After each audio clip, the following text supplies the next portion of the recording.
We're going to begin a series of lessons now in which we look at some advanced ways to count things, especially when we have a lot of things to count.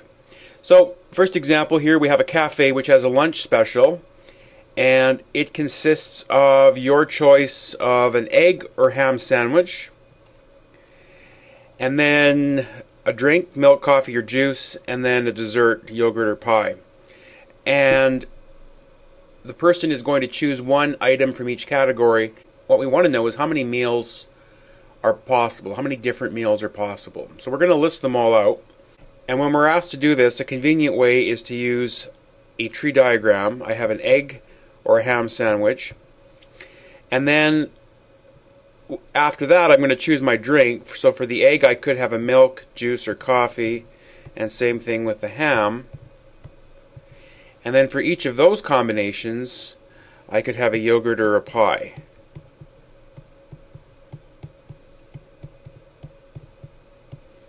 Okay, so a tree diagram is just a visual way to see all the possibilities for, in this case, meals. And then I can list all my meals. So one possibility is to have an egg salad sandwich with a milk and a yogurt, or an egg salad, milk, and pie.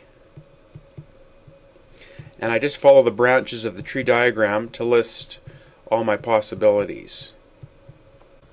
So on to the next piece. We could have a ham sandwich, a milk, and a yogurt, etc. And I can see by doing that I have a total of 12 different meals. Now the question is there a way to find out the number of meals without having to list them all out? Because if we had more choices in each category, obviously our tree diagram would be much larger. So can we figure out that we have 12 meals without actually listing them all? So you'll notice that we started with 2 items in the first category, and then just by looking visually at what happens, each of those 2 items branches off to 3 things. So by the end of the second category, we have a total of 6 things. So there's 2 in the first category, 3 in the second, and we now have a total of 6 overall. So we could get that by multiplying. And then for each of those 6 things, they branched off 2 more times. So each of the 6 branching off 2 times would double our possibilities, and therefore we can get 12. So 2 items in the first category times 3 items in the second category times 2 items in the third category gives us 12 items overall.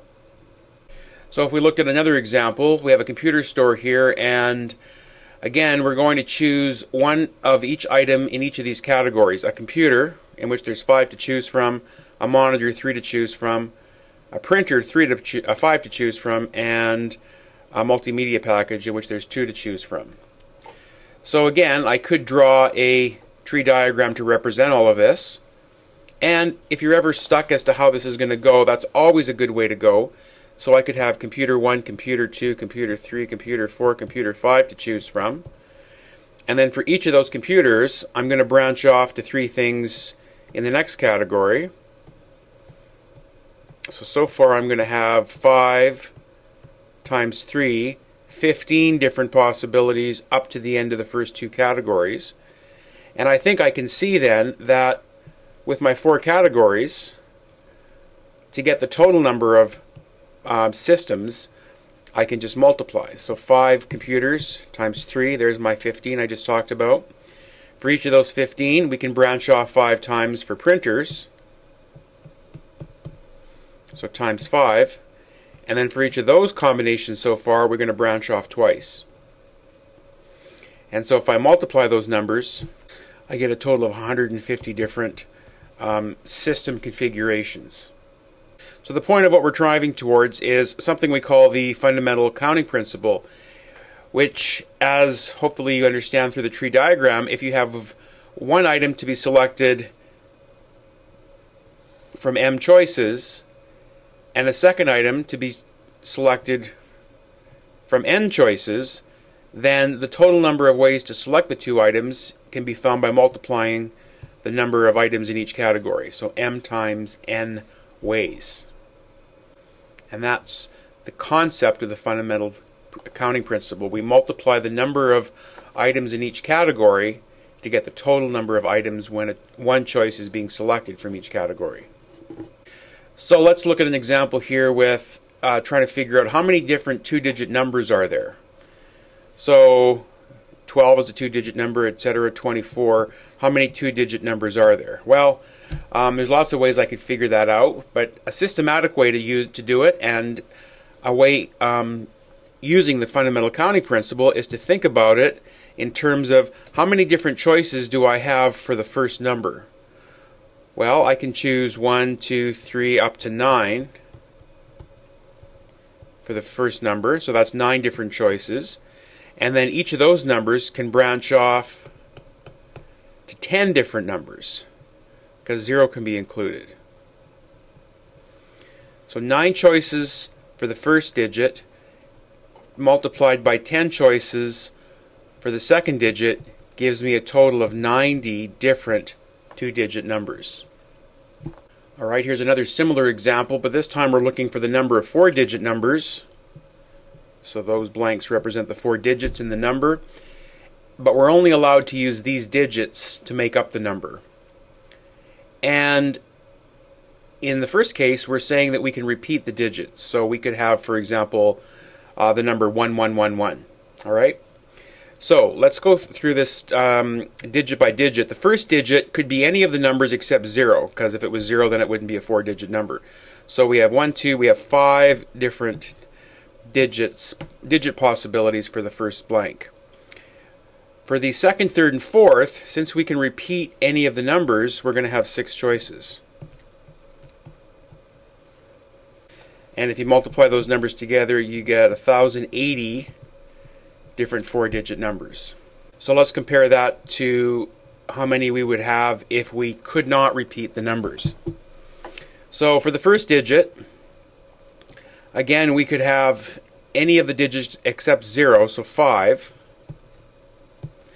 And now for the second digit, we know that one of the digits from 1, 3, 5, 7, and 9 have been used, but we're now able to use 0. So we have 5 digits left that could be used. We've now used 2 of the 6 digits. So for the fourth digit, there's 4 possibilities, and for the last digit, there's 3 possibilities. And remember, if you ever get confused as to how many possibilities there are for each category, you can always start with a tree diagram and look for how many possibilities in each category and how many that branches off to in the next category. So if we multiply these numbers together, we get 300 possibilities. Here's another example. We have a true and false test with 7 questions. Suppose students answer each question by guessing randomly. How many possible answers are there for each question? So for each question, a true and false test, remember, has 2 possibilities, so true or false. So each question has 2 possible answers. And now we come to the harder question. How many different patterns are possible for the answers to the 7 questions on the test? So what we're being asked here is, if there's 7 questions, a person might answer false, true, true, false, true, true, false. That's one way they could answer. The question is, what are all ways they could answer, assuming that they're not really reading the question, they're just guessing at the answer. Alright? So, 7 questions, 7 blanks, 7 categories. The first category, I have true or false, so I have 2 ways to select that answer. And for each of those 2, I have 2 choices for the next one. And for each of those selections, 4 so far, 4 ways of answering the first 2 questions, I have 2 ways to answer the third question, so now 8.